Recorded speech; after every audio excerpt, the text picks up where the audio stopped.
Good morning students, कैसे हैं आप सब। आई होप आप सभी अच्छे होंगे। तो देखिए बेटा, हम अपना चैप्टर पढ़ रहे थे cell the fundamental unit of life. तो देखिए, आज हम अपना नया टॉपिक करने जा रहे हैं, transport of material across the cell membrane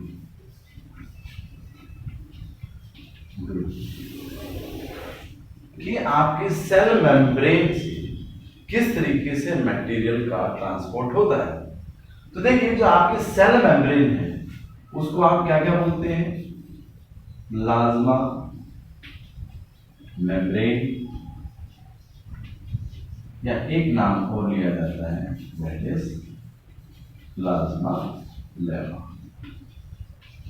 clear बेटा, ये नाम आप याद रखेंगे तो जब हम बात करेंगे तो आपको कंफ्यूज नहीं होना कि प्लाज्मा मेम्ब्रेन बोला है या सेल मेम्ब्रेन बोली है या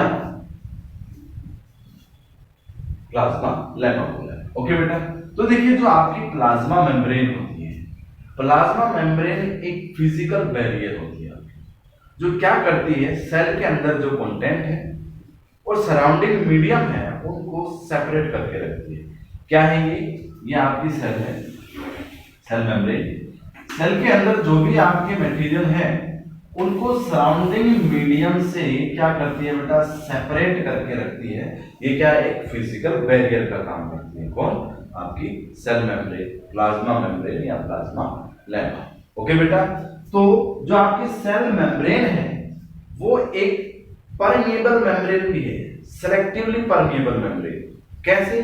कि वो अपने अंदर से कुछ सिलेक्टेड सब्सटेंस की ही एंट्री करने देती है या एग्जिट होने देती है। क्लियर? कुछ सिलेक्टेड सब्सटेंस को ही अंदर आने देती है और बाहर जाने देती है, इसलिए इसको क्या बोला गया, प्लाज्मा मेम्ब्रेन को सिलेक्टिवली परमिएबल मेम्ब्रेन बोला जाता है। क्लियर बेटा? अब यहां पर कुछ टर्म है जिसको आप समझेंगे कि इम्परमिएबल क्या होता है। Impermeable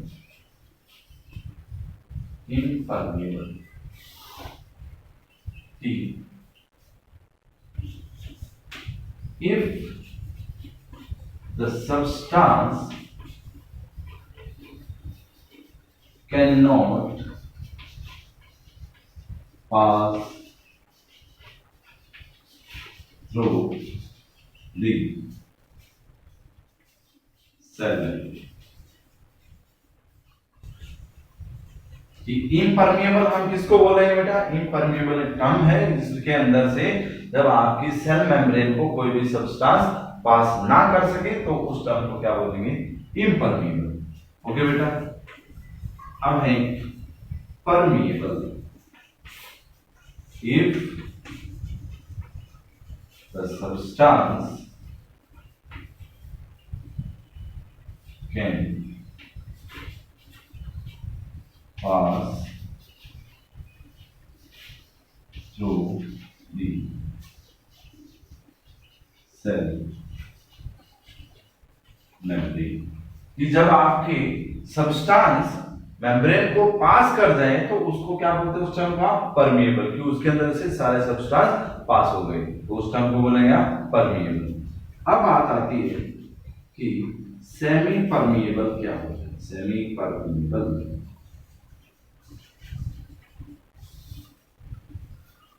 if the solvent substance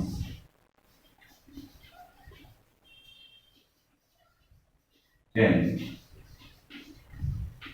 pass through the membrane, cell membrane। जब आपके सेल मेम्ब्रेन से ओनली सोलवेंट सब्सटेंस ही पास हो, सोल्यूट नहीं होंगे बेटा, सोलवेंट सब्सटेंस ही पास हो तो उसको आप क्या बोलते हैं? Semi permeable membrane. ओके बेटा, अब लास्ट टर्म है आपकी सेलेक्टिव परमिएबल। सिलेक्टिव परमिएबल क्या होता है? सिलेक्टिव परमिएबल का मतलब ये होता है कि उसके अंदर कुछ सोल्यूट पार्टिकल भी सॉल्वेंट के साथ उस मेम्ब्रेन को पास कर दे। Okay, if some solute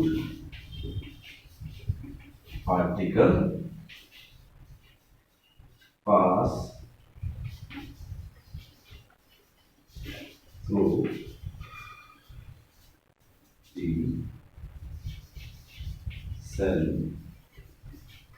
membrane along the solvent, कि आपके जो सोलवेंट सब्सटेंस है उनके साथ कुछ आपके सोल्यूट पार्टिकल भी जो सिलेक्टेड है वही पास होंगे, उसको क्या बोलते हैं? Selective permeable. ओके बेटा, ये कुछ टर्म्स हैं जिनको आपको पढ़ना जरूरी था, आगे हम इनकी बात करेंगे तो आपको कोई प्रॉब्लम नहीं आएगी। ओके बेटा, आगे चलते हैं।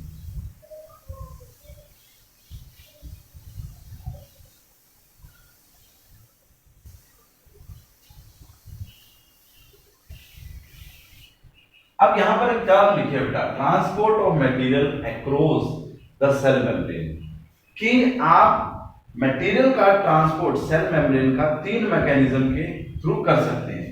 पहला है आपका पैसिव ट्रांसपोर्ट। पहला क्या है?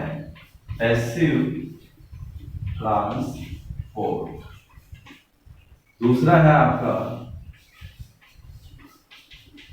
Active transport. थर्ड वन है आपका bulk transport. One by one इनको सबको हम डिस्कस करेंगे। तो आज हम पैसिव ट्रांसपोर्ट को डिस्कस करेंगे, आफ्टर दैट एक्टिव, उसके बाद आपका बल्क ट्रांसपोर्ट। ओके बेटा, तो पैसिव ट्रांसपोर्ट की बात करते हैं।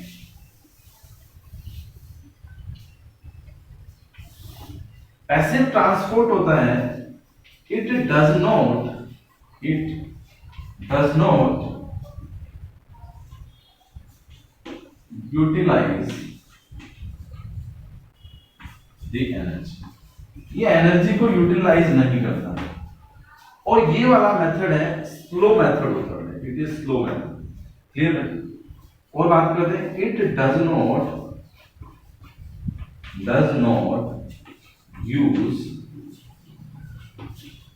Carrier proteins. ओके बेटा, कोई कैरियर प्रोटीन्स भी यूज नहीं करता, और इसके अंदर किनका एक्सचेंज होता है? ओनली आपके वाटर पार्टिकल्स, आपके आयंस और गैसेस का ट्रांसपोर्ट होता है पैसिव ट्रांसपोर्ट के अंदर। क्लियर बेटा? जो आपके पैसिव ट्रांसपोर्ट है वो आपके दो तरह के होते हैं। एक होता है आपका डिफ्यूजन, एक होता है आपका ऑस्मोसिस।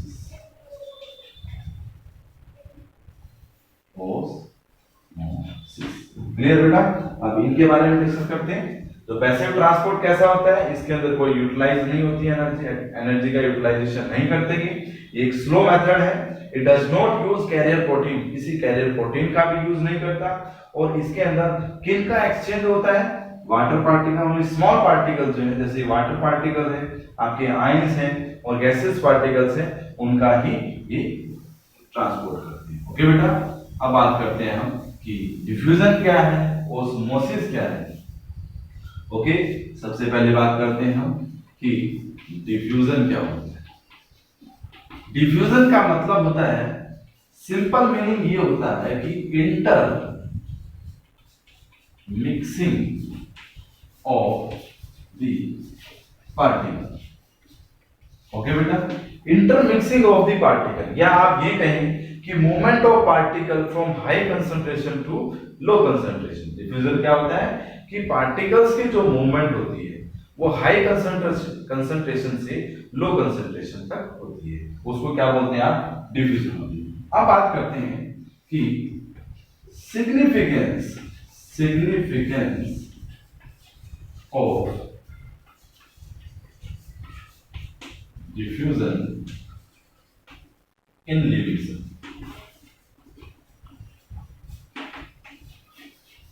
लिविंग सेल में डिफ्यूजन का यूज कहाँ कहाँ होता है? देखिए बेटा, हमारी बॉडी है, हमारी बॉडी के अंदर हम रेस्पिरेटरी एक्सचेंज करते हैं गैसेस का, इनहेल करते हैं, एक्सहेल करते हैं। ओके बेटा, तो यहां पर हम लिख सकते हैं रेस्पिरेटरी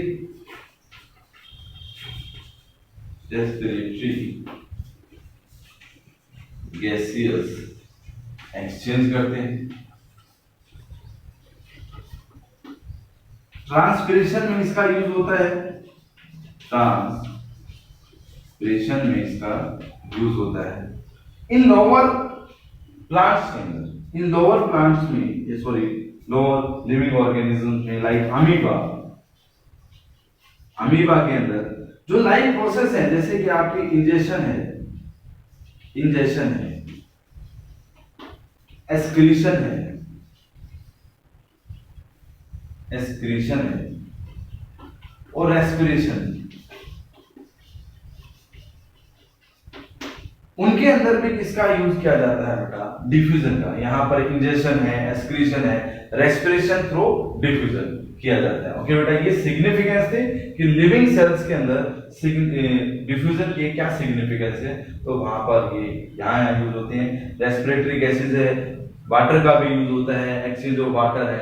ओके, ट्रांसपिरेशन है, loss of water from the tip of the leaves, उसको बोलते हैं ट्रांसपिरेशन। अमीबा है, लोअर ऑर्गेनिज्म है, जैसे कि इंजेक्शन है वो डिफ्यूजन के द्वारा होता है, एक्सक्रीशन है, रेस्पिरेशन है, वो सभी किसके द्वारा होता है? आपका डिफ्यूजन के द्वारा होते हैं। चलिए बेटा आगे चलते हैं। हमारा नेक्स्ट टॉपिक है ओस्मोसिस।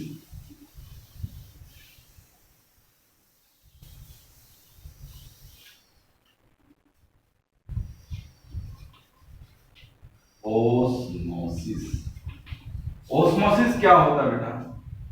देखिए, अगर स्पेशली कोई आपसे ये पूछ ले कि डिफ्यूजन और ओस्मोसिस के अंदर कौन से पार्टिकल होते हैं, तो ध्यान रखिए बेटा, एक चीज याद रखिए कि फ्यूज क्या होता है बेटा? बल्ब फ्यूज होता है, ट्यूबलाइट फ्यूज होती है, और आपको पता है इनके अंदर क्या होती है? गैस प्रेजेंट होती है। जब भी कोई स्पेशली आपसे पूछ ले कि डिफ्यूजन के अंदर कौन से पार्टिकल्स होते हैं, डिफ्यूजन के अंदर आपके गैसियस पार्टिकल्स होते हैं। क्लियर बेटा? ओके, तो वहां पर आप कहेंगे डिफ्यूजन के अंदर आपके गैसियस पार्टिकल है। और स्पेशली कोई पूछ ले कि ओस्मोसिस, नाम से ही पता लग रहा है कि क्या लिखा है, दैट इज ओस कैसी होती है? गीली, और गीली किसकी वजह से? वाटर पार्टिकल्स की वजह से। तो यहां पर हम क्या लिखेंगे कि movement of water particle from high concentration to low concentration through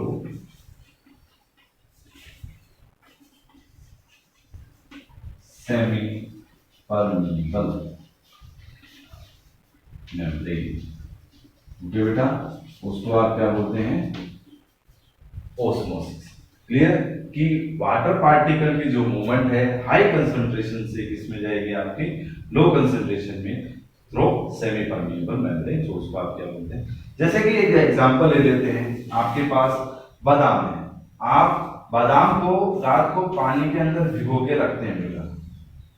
okay, तो सुबह आप देखते हैं कि क्या होता है कि जो बादाम आपने डाले थे वो छोटे छोटे साइज के थे, बट जैसे ही सुबह आपने उनको निकाल के देखा, what will you observe? You observe कि इट्स, जो ये आपका बादाम है वो स्वेल अप हो गया है, फूल गया है। What does it mean? इसका मतलब ये है कि उसके अंदर वाटर पार्टिकल्स चले गए हैं थ्रू सेमी परमेबल मेम्ब्रेन, कि जो बादाम है उसकी जो आउटर मोस्ट लेयर थी वो आपकी क्या है? सेमी परमेबल मेम्ब्रेन, और उसके अंदर से सॉल्वेंट पार्टिकल बादाम के अंदर चले गए हैं, जिसकी वजह से वो फूल जाता है। और जनरल लाइफ में आप देखते हो कि सर्दियों के दिनों में आपके घर के खिड़की दरवाजे कैसे हो जाते हैं बेटा? टाइट हो जाते हैं। वो भी किसका एग्जांपल? आपका ओस्मोसिस का, क्योंकि एटमॉस्फेयर के अंदर एक्सेस अमाउंट में वाटर प्रेजेंट होता है, और वाटर प्रेजेंट है तो वो वाटर जो वुडन के दरवाजे होते हैं, खिड़कियां होती हैं, तो उनके अंदर चला जाता है, जिसकी वजह से वो लकड़ी फूल जाती है बेटा। Example of osmosis. क्लियर? तो यहां पर अब बात करते हैं कि ऑस्मोसिस के टाइप्स। चलो पहले कर लेते हैं कि सॉल्यूशन, ऑस्मोसिस के जो सॉल्यूशन होते हैं उनकी बात करते हैं। सबसे पहले हम बात करते हैं कि हाइपोटोनिक सॉल्यूशन क्या होता है। हाइपोटोनिक सॉल्यूशन वो सॉल्यूशन होता है कि एक आपका सेल है, सेल के सराउंडिंग में एक्सेस अमाउंट में डाइल्यूट सॉल्यूशन प्रेजेंट है। कैसा सॉल्यूशन प्रेजेंट है बेटा? डाइल्यूट सॉल्यूशन प्रेजेंट है। यहाँ पर सेल सेप किसको बोला जाता है? जैसे सेल सेप उसको बोला जाता है कि लिविंग ऑर्गेनिजम्स के अंदर वैक्यूल्स प्रेजेंट होते हैं, वो फ्लूइड कंटेन करते हैं, उसके अंदर वेस्ट मटेरियल है, वाटर है, वो सभी चीजें ऐड होते हैं। तो इसमें क्या होता है, जो सेल है आपकी, सेल के सराउंडिंग में डाइल्यूट सॉल्यूशन प्रेजेंट, मींस उस डाइल्यूट सॉल्यूशन किसको बोलते हैं? जिसके अंदर एक्सेस अमाउंट में वाटर प्रेजेंट होता है, उसको आप क्या बोलते हैं? Dilute solution. तो सेल के सराउंडिंग में एक्सेस में डाइल्यूट सॉल्यूशन प्रेजेंट होगा, तो उस सॉल्यूशन को आप क्या बोलते हैं? Hypotonic solution. क्लियर बेटा? ओके बेटा, तो अब बात करते हैं hypertonic solution. Hypertonic solution, hypertonic solution किसको बोलते हैं बेटा? नाम से ही पता लग रहा है बेटा कि हाइपर, हाइपर मींस कोई ज्यादा गुस्सा हो जाता है तो आप कहते हो कि क्यों हाइपर हो रहे हो, मींस ज्यादा गुस्सा क्यों कर रहे हो, उनको ज्यादा गुस्सा है। हाइपर का मतलब एक्सेस मींस ज्यादा, ज्यादा क्या? ये तो डाइल्यूटेड था, मींस मैक्सिमम अमाउंट में वाटर प्रेजेंट है, बट यहां पर मैक्सिमम अमाउंट में आपका मींस क्या है? लेस अमाउंट में वाटर प्रेजेंट है, एक्सेस में कंसंट्रेटेड। हाइपर मींस ज्यादा। ओके, ज्यादा गुस्सा क्यों आ रहा है? यहाँ पर क्या होगी आपकी? ज्यादा मोर कंसंट्रेटेड सॉल्यूशन जो प्रेजेंट होगा आपका सेल के सराउंडिंग में। ओके बेटा, तो यहाँ पर आपका सेल के सराउंडिंग में क्या होगा? मोर कंसंट्रेटेड सॉल्यूशन होगा, मोर कंसंट्रेटेड सॉल्यूशन। तो इस टाइप के सॉल्यूशन को आप क्या बोलेंगे? This is the hypertonic solution. Clear बेटा? लास्ट वन है आपका आइसोटोनिक सॉल्यूशन। आइसोटोनिक सॉल्यूशन क्या होता है कि ऐसा सॉल्यूशन जिसके अंदर आपने यहां डाला सेल है कि बाहर भी सेम कंसंट्रेशन और सेल के अंदर भी उस सॉल्यूशन की कंसंट्रेशन कैसी है? सेम है। तो इस टाइप के सॉल्यूशन को आप क्या बोलते हैं? Isotonic solution. क्लियर बेटा? अब आगे चलते हैं टाइप्स ऑफ ऑस्मोसिस, कि आपके ऑस्मोसिस की कितने टाइप्स होती हैं उनके बारे में डिस्कस कर लेते हैं।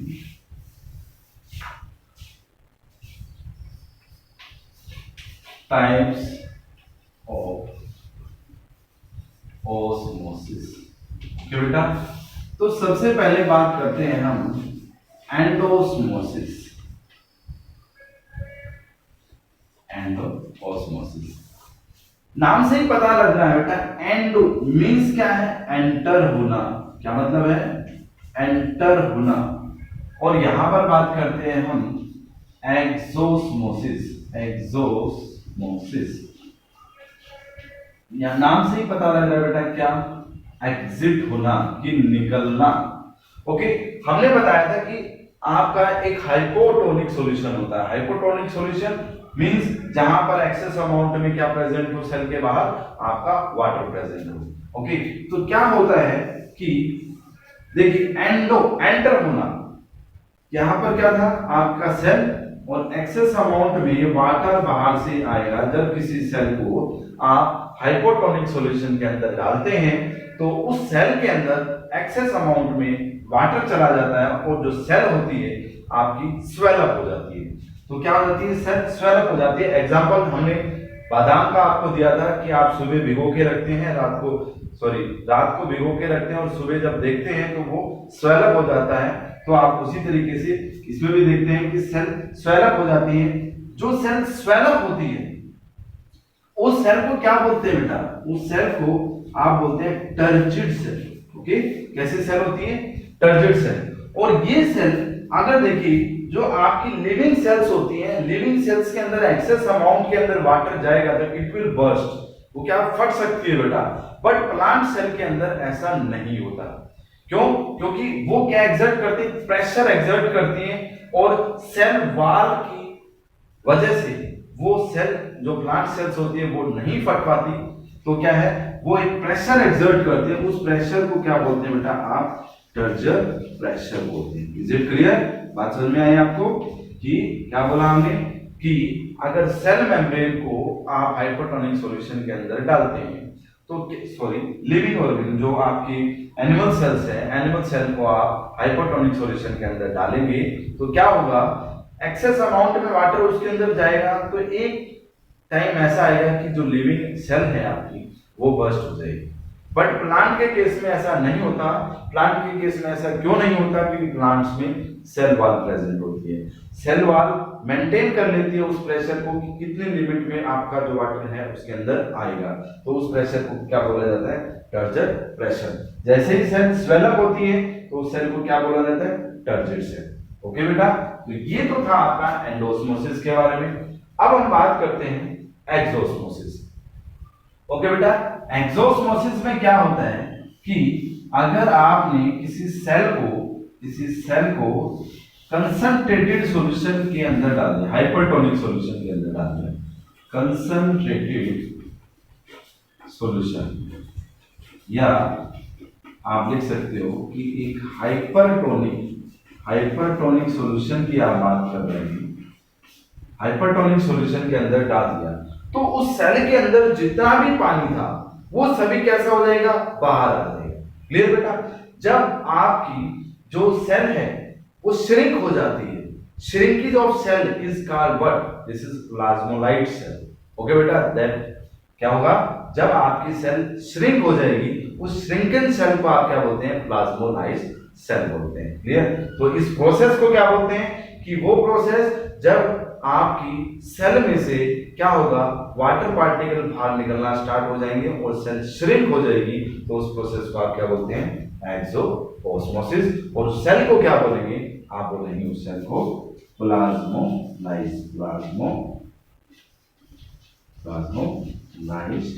सेल। ओके बेटा, तो ये सारा था आपका किसके बारे में? पैसिव ट्रांसपोर्ट के बारे में। तो पैसिव ट्रांसपोर्ट में आपने क्या पढ़ा कि पैसिव ट्रांसपोर्ट आपकी टू टाइप्स की होती है, एक ऑस्मोसिस, एक डिफ्यूजन। एक आपका जो डिफ्यूजन था, डिफ्यूजन में आपने पढ़ा कि क्या होता है? Movement of particles from high concentration to low concentration. उसके बाद आपने उनके सिग्निफिकेंस पढ़े। उसके बाद आपने पढ़ा ऑस्मोसिस क्या होता है कि movement of water particle from high concentration to low concentration through semi permeable membrane. फिर उनकी टाइप्स पढ़े आपने कि टाइप्स ऑफ ऑस्मोसिस क्या है, एंडोस्मोसिस, एक्सोस्मोसिस। सॉल्यूशन के बारे में पढ़ा कि आपका एक हाइपोटोनिक सॉल्यूशन होता है, एक हाइपरटोनिक सॉल्यूशन होता है, एक आइसोटोनिक सॉल्यूशन होता है। एक क्वेश्चन अराइज होता है बेटा कि अगर कोई आपसे पूछ ले कि हाइपोटोनिक सॉल्यूशन के अंदर जब किसी सेल को डाला जाता है तो उस सेल की शेप कैसी हो जाती है, मींस सेल के साथ क्या होता है? देखिए उसके नाम में लिखा है कि हाइपोटोनिक, हाइपो यहां तक बोलिए आपकी हाइपो, लास्ट में साउंड किसकी आई है? ओ, मींस आपकी सेल स्वेल अप हो जाती है। देखिए पानी जाएगा, एक बैलून आप लेते हो, बैलून आप उसके अंदर पानी डालते हो तो उसकी शेप कैसी हो जाती है? ओस की शेप हो जाती है। तो कैसा बेटा? हाइपोटोनिक सॉल्यूशन के अंदर जो सेल होती है वो स्वेल अप हो जाती है। ओके, तो जैसे ही हम बात करते हैं कि हाइपरटोनिक सॉल्यूशन के अंदर क्या होता है, हाइपरटोनिक सॉल्यूशन के अंदर क्या होता है? सेल के साथ देखिए एक बैलून लीजिए बेटा, बैलून को आप एयर से फिल कीजिए और फिल करने के बाद आप उसको ऐसे छोड़ दीजिए। But will you observe, you observe उसके अंदर से एक साउंड आएगी बेटा, पर। क्या साउंड आएगी? पर की साउंड आएगी कि उसके अंदर से जो गैसेस पार्टिकल थे वो सभी बाहर हो गए और जो बैलून था वो श्रिंक हो गया बेटा। ये पॉइंट्स आपको अच्छे से याद रखने हैं कि हाइपरटोनिक सॉल्यूशन के अंदर सेल के साथ क्या होता है? सेल स्वेल अप हो जाती है और हाइपरटोनिक सॉल्यूशन के अंदर क्या होता है, सेल आपकी श्रिंक हो जाती है। Is it clear? एग्जांपल हमने आपको अच्छे से बता दिया। आशा करते हैं कि आपको ये पूरा टॉपिक अच्छे से समझ में आया। Thank you.